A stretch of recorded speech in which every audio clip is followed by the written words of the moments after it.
ደረጀ እንግዲህ የዲኤን ምርመራ ወረቀት አግኝቷል ማለት ነው። የዲኤን ምርመራ ወረቀት ልክ ያነበው ስል ዳጣዬ አስቆሟለች ማለት ነው። ሰላም ሰላም ቤተሰቦቼ እንዴት ናችሁልኝ? እኔ ያለው ፈጣሪ የተመሰገነው በያላችሁበት ሰላማችሁ ብዝት ትረፍርፍ ይበልልኝ።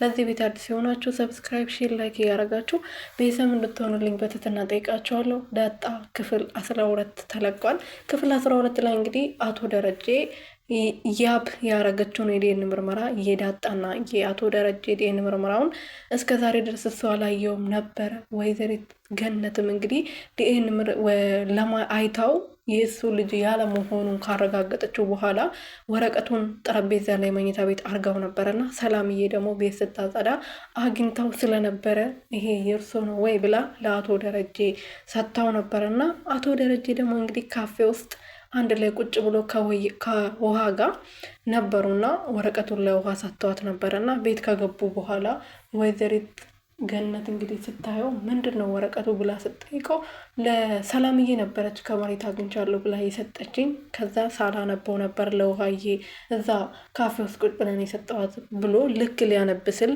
ወይዘሮ ገነት በጣም ደንግጥ ብላ ስለነበረ ድንጋጤዋን ደግሞ ዳጣ አይታው ስለነበረ ያኔ በጣም አሞኛል ብላ አስቀይሳ እንግዲህ እሱ መድኃኒት ሊያመጣላት ሲሄድ ወይዘሮ ገነት ከጉድ ነው ያወጣሽኝ ብላ ወረቀቱን ቀዳዳ እዝባ ላይ ስጣይ ብላት ነበረና ዳጣዬ ላይ ደግሞ ወደ ውጭ ልክ ልትወጣ ስል በድጋሚ ወረቀቱን ካየችው በኋላ ይሄ ወረቀት ምንድን ነው እትዬ ለምንድን ነው እንደዚህ ሊደነግጡት የቻሉት ብላ እንግዲህ ወረቀቱን ተደብቃ ከዚህ በኋላ ውስጥ አውጥታው ለማንበብ ብትሞክርም ስላልተማረች ማንበብ አልቻለችም ነበረና ስለዚህ ይሄ ወረቀት ሞገስ ጋር ወስጄው እንዲያነብልኝ ማስደረግ አለብኝ ብላ ሞገስ ጋር ወስዳው ሞገስ በጣም በድንጋጤ ነበር የአቶ ደረጀና የዳጣ ዲኤን ምርመራ ይል ስለነበረ በጣም ደንግጦ ነበረ የነገራት።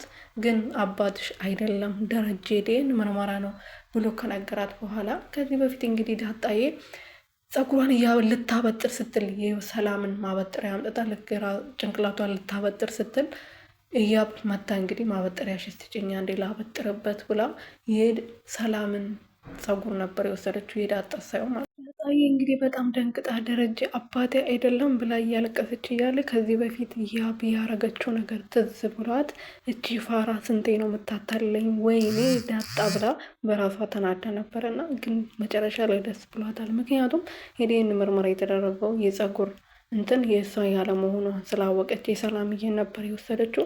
እኔም ከዛ በኋላ ነበር ያወቅኩት ብላ ለሞገስ ተናግራ ደስታዋን ስታበስረው ነበረ።